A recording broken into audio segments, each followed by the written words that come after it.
여러분, 세계 정세 해부에 다시 오신 것을 환영합니다. 시청자 여러분, 러시아의 수-34는 우크라이나 상공을 지배하라고 맞춤 제작된 전투기처럼 보였습니다. 이 다목적 전투기는 러시아가 우크라이나를 침공했을 당시 우크라이나가 보유한 그 어떤 공중 전력보다도 더 현대적이었습니다. 그리고 러시아의 다른 전투기와 폭격기까지 합쳐졌다면 전쟁이 시작된 지 몇 주 안에 제공권 논쟁은 아예 끝났어야 했습니다. 그런데 현실은 그렇게 흘러가지 않았습니다. 늘 그렇듯 전쟁을 시작하는 쪽의 자신감은 하늘을 찌르지만 현실은 영수증을 들이밀며 정산을 요구하니까요. 수-34는 없는 존재는 아니지만 우크라이나에서 러시아가 기대했던 압도적 지배자의 모습도 아니었습니다. 이유는 우크라이나가 Su-34의 치명적 약점을 집요하게 파고들었기 때문입니다. 코드는 이미 뚫렸다는 평가가 나왔고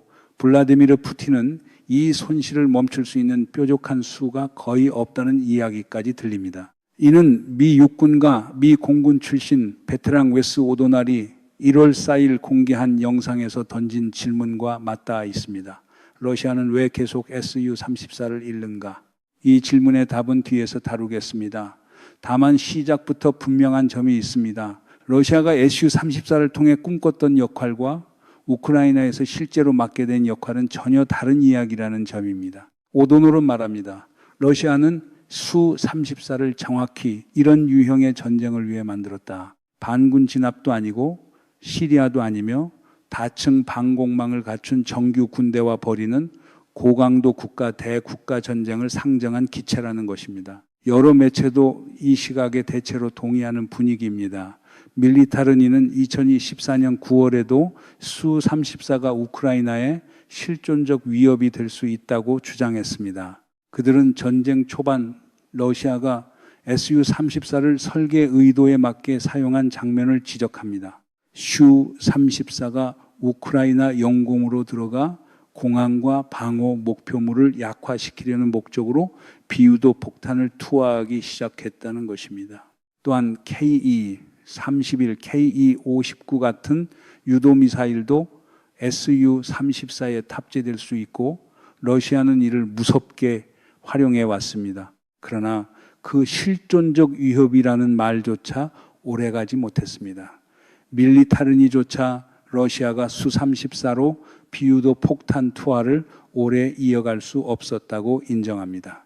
이유는 우크라이나의 방공망 때문입니다. 우크라이나는 러시아가 예상한 방식으로 하늘에서 싸우지 않았습니다. 이 부분은 뒤에서 더 깊게 짚겠습니다. 포브스 역시 Su-34를 러시아 최고의 정밀 타격 폭격기로 평가하며 러시아 항공 전력 중 유도 무기를 이용한 정밀 타격에서 Su-34가 사실상 지배적 비중을 차지하게 됐다고 봅니다. 그리고 재원만 놓고 보면 수-34는 우크라이나의 악몽이었어야 합니다.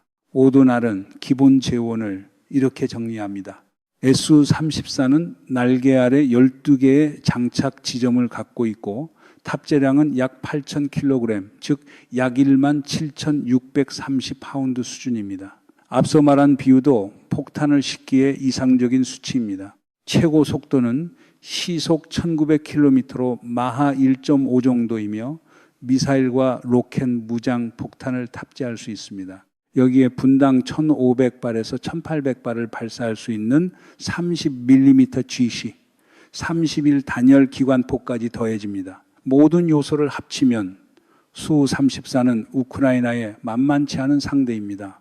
푸틴이 침공을 시작했을 당시 우크라이나 공군 보유 전력보다 한 단계 위의 기체였다는 평가가 나오는 이유입니다.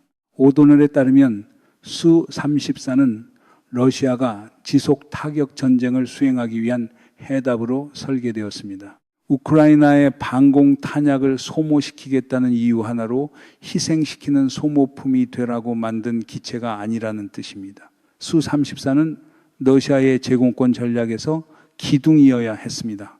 러시아 교리에서 34는 매일 출격하는 항공기였습니다. 전선 전반에 지속 압박을 가하고 드물게 한 번 반짝하는 과시가 아니라 끊임없는 존재감을 통해 전장의 조건을 빚어내는 도구였다는 것입니다. 듣기에는 매우 그럴듯합니다.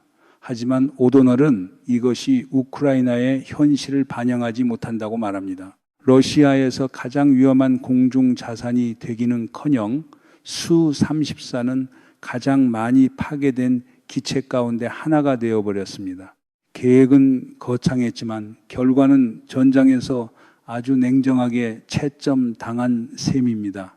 특히 부당한 러시아의 침공 전쟁에서 대가는 늘 무고한 사람들과 장비가 먼저 치르는 법이니까요. 디펜스 앤드 에비에이션은 1월 9일 기준 전쟁 손실을 정리하며 이를 강조했습니다. 그들은 1월 1일 시점까지 러시아가 항공기 174대를 잃었고 그중 S-34가 두 번째로 큰 피해를 입었다고 주장합니다. Su-34는 40대가 손실되었고 그보다 오래된 Su-15가 41대로 그 앞에 있습니다. 러시아로서는 매우 좋지 않은 통계입니다. 두 기체는 설계 세대가 약 20년이나 벌어져 있고 가격 격차도 큽니다. 아름드포시스 EU에 따르면 수-34의 가격표는 3,600만 달러, 수-25는 1,100만 달러 수준으로 거론됩니다. 이 격차가 너무 커서 40대의 수, 34 격추가 41대의 수, 25 손실보다 러시아에 더 치명적이라는 주장을 충분히 할 수 있습니다. 수-34가 한 대만 더 파괴되면 수치상으로도 동점이 됩니다. 게다가 실제 손실은 더 클 가능성도 있습니다. 우크라이나 재무부는 파괴된 러시아 항공기가 174대가 아니라 434대라고 주장합니다. 다만 Su-34 손실 40대는 비교적 여러 보도에서 반복되는 수치로 보이며 디펜스 익스프레스도 1월 18일 같은 수치를 전했습니다. 그러나 이는 확인된 손실일 뿐이며 실제 숫자는 더 높을 수 있습니다. 그렇다면 이것이 의미하는 바는 무엇일까요? Su-34가 나쁜 기체라는 결론이 아닙니다. 오히려 우리가 살펴본 재원은 러시아가 예상했던 유형의 전쟁에서 Su-34가 충분히 강력했을 것임을 시사합니다. 문제는 다목적 기체가 지닌 고질적 부담입니다. 다목적이라는 말은 여러 역할을 수행한다는 뜻인데 러시아는 Su-34를 생각나는 대로 모든 용도에 쓰고 있습니다. 그러나 아직 결론을 서두르지 맙시다. 다시 오도널의 질문으로 돌아가겠습니다. 러시아는 왜 계속 수-34를 잃는가? 이유는 여러 가지이고 그 출발점은 우크라이나가 러시아가 기대했던 방식으로 전쟁을 치르지 않았다는 점입니다. 솔직히 러시아는 애초에 큰 전쟁 자체를 기대하지 않았던 듯합니다. 푸틴은 충격과 공포식 작전으로 우크라이나를 밀어붙여 키이우까지 단숨에 가면 큰 저항이 없을 것이라 봤습니다. 침공 전쟁을 시작할 때 늘 등장하는 그 낙관론입니다. 금방 끝난다. 그런데 희한하게도 이런 말이 나오면 전쟁은 늘 길어지고 대가는 늘 더 잔혹해집니다. 러시아의 전략이 워낙 선명해 2022년 3월 킹스 칼리지 런던은 푸틴이 나치의 블리츠크리크 양식을 따르는 것일 수 있다는 취지의 글을 냈습니다. 용어 자체는 부정확하다는 반론이 있을 수 있지만 그 글은 공중전 측면에서 유사점이 있다고 보았습니다. 오도널은 이를 이렇게 풀어 설명합니다. 러시아 기획자들은 우크라이나 방공망이 빠르게 붕괴할 것이라 기대했고 지휘 통제망이 압박 속에 깨질 것이라 가정했으며 침공 초기 국면이 끝나면 자국 타격기가 비교적 자유롭게 활동할 수 있다고 믿었다는 것입니다. 즉 러시아는 우크라이나가 고정적이고 취약한 방공 체계를 펼쳐놓고 절박하게 자기 영공을 지키려 하다 무너질 것이라 생각했습니다. 러시아는 그대로 밀어붙이면 된다는 시나리오였습니다. 그런데 우크라이나는 그 시나리오에 출연해 주지 않았습니다. 상대가 써준 대본대로 움직여주는 전쟁은 없고 특히 침공을 당하는 쪽은 더더욱 그렇습니다. 전쟁 초반 러시아의 가장 큰 문제는 우크라이나가 제공권 장악 자체를 추구하지 않았다는 점입니다. 우크라이나는 제공권 장악이 아니라 제공권 부정을 택했습니다. 기술과 수량에서 러시아 공군이 우세하다는 것을 인정한 뒤 우크라이나는 제공권을 내가 갖겠다가 아니라 너도 못 갖게 하겠다에 집중했습니다. 기동, 신속한 대응, 영리한 다층 구성, 이 세 가지가 핵심이었습니다. 그리고 전쟁 초기 러시아의 수-34는 이 방식에 마땅한 해법이 없었습니다.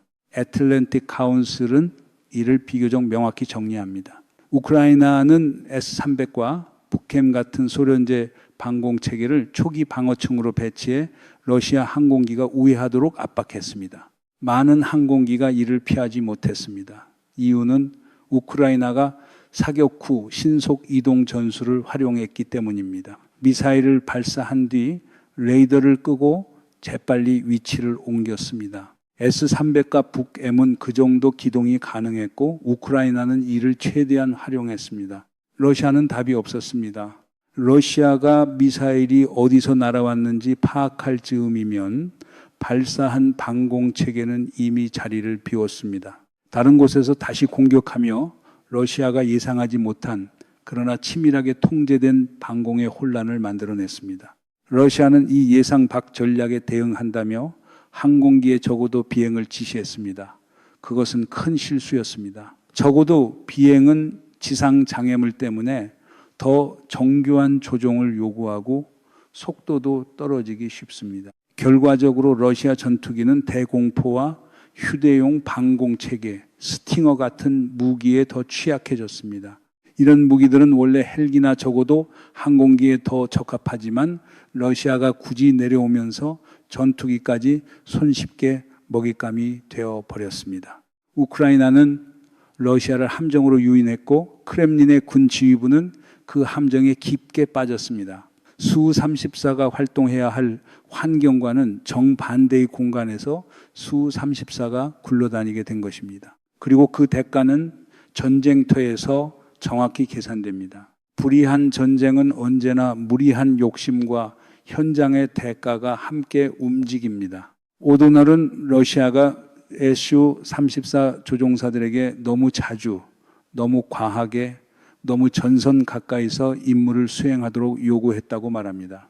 여기서 다시 다목적 문제로 돌아옵니다. 이는 조종사의 무능이나 기체의 결함이 핵심이 아니라 역할 불일치의 문제라는 것입니다. 오도널은 러시아가 초기 교훈을 얻었다고 말하면서도 여전히 수-34를 다목적 작업마처럼 몰아붙이고 있다고 지적합니다.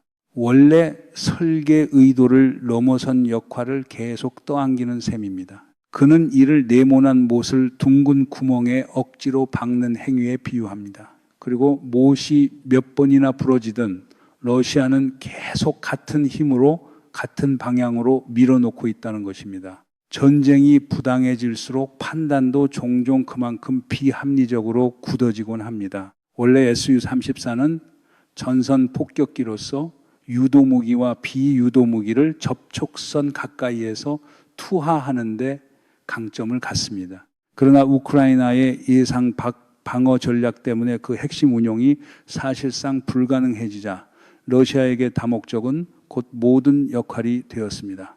이제 Su-34는 가능한 한 전선 뒤쪽 멀리서 활공폭탄을 발사합니다. 심지어 러시아는 손상되거나 잃어버린 정보 감시 정찰 자산을 대신하기 위해 Su-34를 정찰 플랫폼처럼 쓰기도 한다고 오도널은 말합니다. Su-34에게는 과부하입니다. 왜 그런지 곧 설명하겠습니다. 먼저 Su-34가 정찰 임무로 끌려 들어가게 된 배경부터 보겠습니다. 러시아가 Su-34를 정찰 플랫폼으로 개조해야 했던 이유 중 하나는 우크라이나가 러시아의 A-50을 집요하게 노렸기 때문입니다. 6월 우크라이나가 여러 러시아 공군 기지를 겨냥해 스파이더 웹 작전이라는 드론 타격을 성공시켰을 때 영상에는 공중 조기 경보 및 통제기 A-50 2대가 피해에 포함된 정황이 담겼습니다. 플라이트 글로벌은 A-50을 러시아의 핵심 감시 정찰 자산으로 설명하며 푸틴이 쓸 수 있는 A-50이 빠르게 줄고 있다고 전했습니다. 인터레스팅 엔지니어링에 따르면 러시아는 2024년 2월 기준으로 6대만 남아 있었고 이후 2대가 더 손실되면서 러시아의 하늘눈이 사실상 닫히는 결과가 됐다는 해석도 나왔습니다. 그 결과 수-34가 정찰 임무를 떠안게 됩니다. 7월 10일 스파이더웹 작전 이후 한 달 남짓 지난 시점에 아미 레코그니션은 러시아가 일부 수-34를 전술 정찰 플랫폼으로 적응시키고 있다고 보도했습니다. 한편으로 이것은 완전히 낯선 일이 아닙니다. F-16 같은 전투기도 상황에 따라 정찰 임무에 투입된 적이 있고 빠르게 들어갔다가 나오는 속도가 장점이 될 수 있습니다. 하지만 실제로는 수-34를 정찰에 쓰는 순간 예측 가능성이라는 독이 기체에 스며듭니다. 원래 Su-34의 장점은 속도와 기동, 그리고 어디서 날아와 때리고 사라지는 방식인데 정찰은 다릅니다. 일정한 경로를 따라 비행하며 적을 관측해야 합니다. 적이 매일 같은 경로와 고도를 따라 날아다닌다는 사실을 알게 되는 순간 하늘에는 커다란 표적이 떠오릅니다.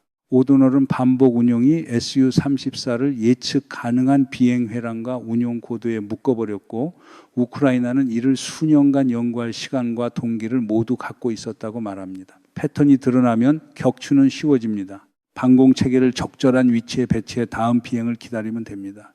그리고 한 번의 대기 끝에 Su-34가 떨어집니다. 이런 방식은 2025년 9월 또 한 차례 Su-34 격추가 이루어진 뒤에도 거론되었습니다. 더 뉴 보이스 오브 우크라이나는 군사 전문가 미킬로 주리코프를 인용해 우크라이나가 예측 가능한 경로로 비행하는 Su-34 조종사를 식별했을 가능성을 언급했습니다. 때로는 상대에게 안전하다는 인상을 심어주고 저항이 없다고 느끼게 만들어 경계를 늦추게 한 뒤 매복을 완성하는 방식도 가능하다고 설명했습니다. 전선에서는 방심이 가장 비싼 비용표이고 침공 전쟁을 벌이는 쪽이 그 비용을 계속 쌓아 올리는 모습은 참으로 자기소개에 가깝습니다. 주리코프는 우크라이나가 러시아에게 안전지대를 찾았다고 믿게 만든 뒤 그 안전지대를 제거 지점으로 바꾸는데 능숙해진 것처럼 보인다고 말했습니다.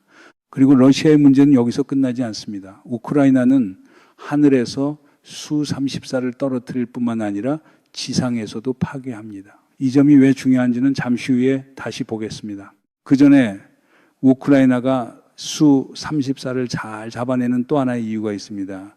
2024년 8월 우크라이나에 도착한 전투기 F-16입니다. 오도널은 러시아 승무원들이 점점 더 요격 위험에 노출되고 있다고 말합니다. 서방 센서가 제공하는 표적 데이터가 우크라이나 전투기 운용을 돕고 그 연결고리로 링크 16 같은 체계가 거론됩니다. 러시아가 예상하지 못했던 또 다른 변수입니다. 우크라이나의 제공권 부정 전략처럼 러시아가 계산하지 못한 요소가 Su-34 운용을 꼬이게 만들었습니다.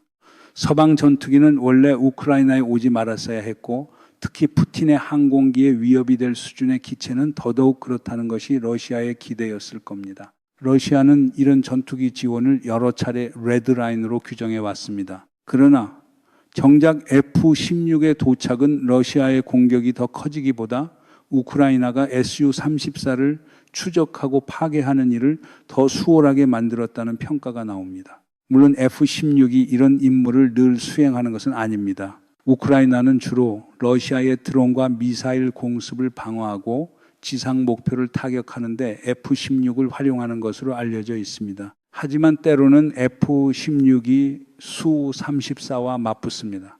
그리고 최소 한 번은 F-16이 이겼다는 주장도 등장했습니다. 10월 12일 포브스는 러시아 군사 블로거들이 크게 동요했다고 보도했습니다. 그들은 F-16이 더 현대적인 Su-34를 격추했다고 주장했고 사건은 전선에서 약 50km, 즉 약 30마일 떨어진 지점에서 벌어졌다고 전해졌습니다. Su-34와 조종사가 모두 파괴되었다는 이야기까지 나왔습니다. 블로거들은 푸틴이 장군들을 해임해야 한다며 분노했다고 합니다. 냉정히 말해 그 분노가 틀렸다고만 하기도 어렵습니다. 이 영상 내내 확인되듯 문제는 기체 자체보다 어떻게 쓰느냐 있기 때문입니다. 불의한 전쟁이 사람을 망치고 조직을 망치듯 잘못된 운용은 장비도 망칩니다. 결국 러시아가 Su-34를 많이 잃는 이유는 반복을 처벌하는 환경에서 Su-34로 너무 많은 일을 하려 하기 때문입니다. 오도널은 우크라이나의 전략이 이제 Su-34를 무조건 격추하는 데만 있지 않다고 말합니다. 기회가 오면 격추하겠지만 그보다 중요한 것은 Su-34의 매출격을 러시아에게 최대한 비싸게 만드는 것입니다. Su-34 한 대의 제작 비용이 3,600만 달러로 거론된다는 점만 봐도 대체는 매우 비쌉니다.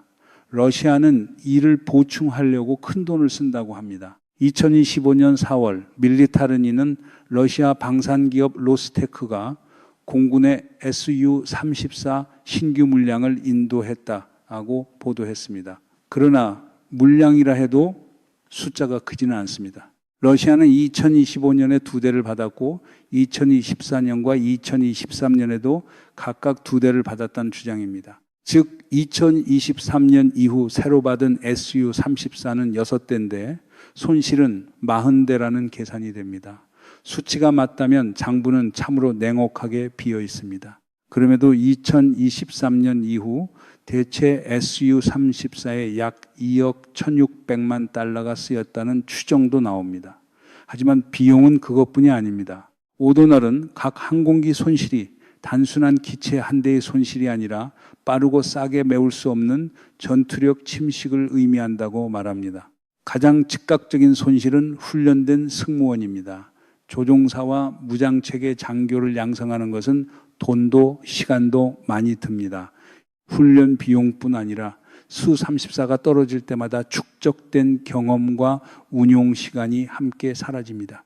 러시아는 또 다른 조종사를 찾아야 하고 그 과정에서 더 많은 공백이 생깁니다. 샌드박스 X는 2023년 3월에도 러시아가 조종사 위기를 겪고 있다고 주장한 바 있습니다. 숙련된 조종사들이 격추로 줄어들고 급히 단축 과정으로 훈련된 인력이 대체하면서 전선 가까운 비행을 수행할 준비가 부족해졌다는 요지였습니다. 정비 문제를 더하면 상황은 더 나빠집니다. Su-34를 모든 임무에 끌어다 쓰면 유한한 비행 시간을 빠르게 소모합니다. 그리고 설령 그 자체가 감당 가능하더라도 러시아는 제재로 인해 Su-34 유지에 필요한 부품과 구성품을 자유롭게 들여올 수 없습니다. 오도널은 손실이 늘수록 정비 부대가 기체를 뜯어 부품을 빼돌려 쓰는 방식에 의존하게 되고 이미 얇아진 지원 체계가 더 늘어나며 전체 기단의 가용성이 떨어진다고 말합니다. 그렇다면 하늘로 나가지 않는 Su-34는 안전할까요? 우크라이나는 그 질문에도 답을 내놓았습니다. 러시아의 Su-34는 활주로 위에서도 안전하지 않습니다. 우크라이나는 장거리 드론, 사보타주, 그리고 전선에서 수백 마일 떨어진 공군 기지에 대한 직접 공격까지 활용해 Su-34를 안전해야 할 곳에서 파괴합니다. 그들은 7월 1일에도 그런 공격을 감행했습니다. 내셔널 인터레스트는 공동 특수작전에서 우크라이나가 러시아의 마리노브카 비행장을 타격해 러시아 전투기 2대를 드론으로 파괴했다고 전했습니다. 또 다른 공격에서는 모로조프스크 공군기지의 Su-34가 추가로 손상되었지만 영구적으로 전력에서 이탈했는지는 확실치 않다고 합니다. Su-34는 이륙하지 않아도 위험에 놓일 수 있습니다. 우크라이나는 러시아에 대한 정보가 매우 많아 드론과 미사일 사거리 안에 들어오는 곳이라면 어디서든 타격할 수 있는 수준이라는 평가도 나옵니다. 영상 초반 우리는 우크라이나가 Su-34의 치명적 약점을 드러냈다고 말했습니다. 그 약점은 단순합니다. 러시아 자신입니다. 러시아는 핵심 항공기를 어떻게 써야 하는지 알면서도 또는 알지 못한 채로 그것을 끊임없는 파괴 위험 속으로 밀어넣고 있습니다. 우크라이나는 그 실패를 마주칠 때마다 냉정하게 활용하고 있습니다. 불의한 전쟁은 의도한 성과가 아니라 의도하지 않은 파멸을 반복 생산하는 경우가 많은데 지금의 Su-34가 딱 그런 장면처럼 보입니다. 현재 Su-34는 40대가 격추되었고 숫자는 계속 늘고 있습니다. 그 다음은 41대일까요? 45대일까요? 심지어 50대일까요? 40대가 내해도 채 되지 않는 기간에 파괴됐다는 점을 보면 러시아가 2026년 말까지 50대 손실에 도달할 수 있다는 추정도 나옵니다. 그리고 푸틴이 이를 멈출 수 있는 카드가 보이지 않는다는 말까지 덧붙습니다. 게다가 우크라이나는 Su-34를 어디서든 위협할 수 있는 새 무기를 계속 만들어냅니다. 그중 하나로 FP-1 드론이 거론됩니다. 저렴하고 빠르게 생산되는 이 드론을 우크라이나가 하루에 200대씩 한 대당 5만 5천 달러 수준으로 생산하고 있다는 주장도 나옵니다. 무엇이든 길목에 걸리면 위협이 된다는 이야기입니다. 여기까지가 오늘 저희가 준비한 내용입니다. 시청자 여러분의 의견과 댓글 그리고 날카로운 지적을 언제나 기다립니다. 불의한 러시아의 침공 전쟁은 하루라도 빨리 끝나야 합니다. 전쟁을 시작한 쪽의 체면이 아니라 전쟁에 휩쓸린 사람들의 삶이 먼저이기 때문입니다. 시청해 주셔서 감사합니다. 다음 시간에 다시 뵙겠습니다.